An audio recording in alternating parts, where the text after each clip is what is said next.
Thank you, Stan. It's great to be with all of you today, and really great to see Lam here too. I haven't seen him through the whole pandemic, so I'm excited to see him and see so many people here to support him. I first knew Lam because I would go to San Quentin each year as part of the Alameda County, as part of the health fair, and as part of a group of people who would lead Tai Chi and Qigong and Asian healing practices inside the prison to share with folks. I mean, just for a day, so it was very limited. But the most important and valuable part of that was really just in connecting to people inside and getting to talk with them. And so Lam was one of the folks that I got to meet over the years. I can't remember how many years in a row we got to meet, but every year I would get to see him. And so I really appreciate, I can't actually remember, Lam, if you actually did the Tai Chi, but I do remember you, we talking story, and always appreciated our mutual love for sports and for food. And so lots of stories about soccer and food, and amazed at how he was able to do all those things. We're here as the Interfaith Movement for Human Integrity because we believe that deportations should come to an end, and so should immigration detention. Immigration detention shouldn't be part of our immigration system, and we shouldn't be deporting anyone, especially as deportation as a tactic and as a strategy to enforce a U.S. immigration policy that is deeply intertwined and interconnected with a racially flawed criminal justice system.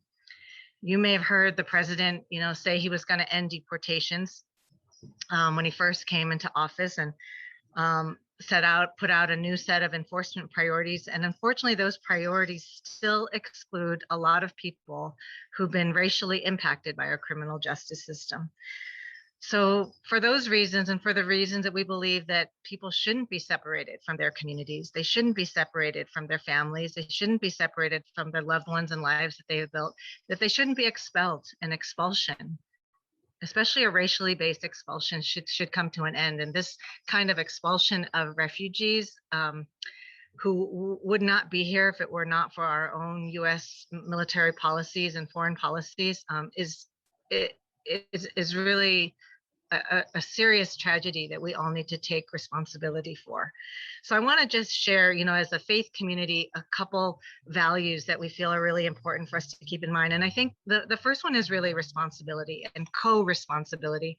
We are co-responsible for the fact that people from Vietnam, Cambodia, Laos,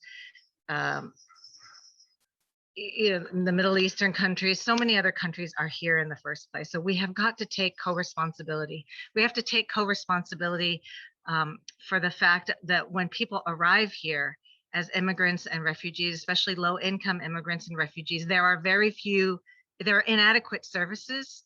There's inadequate community programs to really integrate, welcome, accept, and uphold and sustain people in that transition. So we have to take responsibility for the war on drugs, the war on the criminalization policies that we've had in this country, which have led to a high number of people who come as immigrants and refugees who end up in our criminal legal system and in our prisons and jails.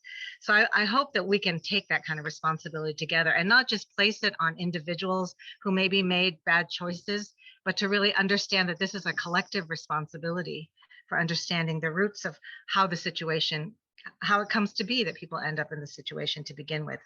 I think the second value that I'd like to lift up is really the concept of redemption, and that redemption must be part of our immigration policy, that we have to believe that if you believe that you can change, if you believe that anyone can change, we have to hold that value in our system, that redemption is possible. And when people do change, like Lam has changed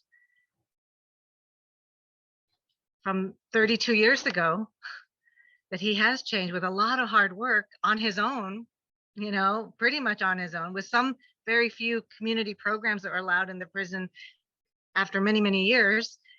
When people do change, we have to honor that change, and we have to respect it, and we have to be able to say, we're going to stop punishing you for something over and over and over and over again.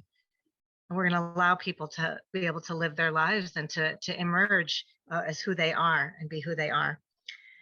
And the third thing, as I think, would be this understanding of belonging. And I know that with the rise in API violence, there's I think it's raised the question of like who belongs in this country. And I really want to say that people like Lam belong here, and we have to stand with them. It doesn't matter the piece of paper that you have, or it doesn't matter your record. But when people belong here, we have to stand with them and be committed to that. So I want to thank everyone for being here and to continue to take action. We can't allow Lam or any of the others to be deported again. Thank you.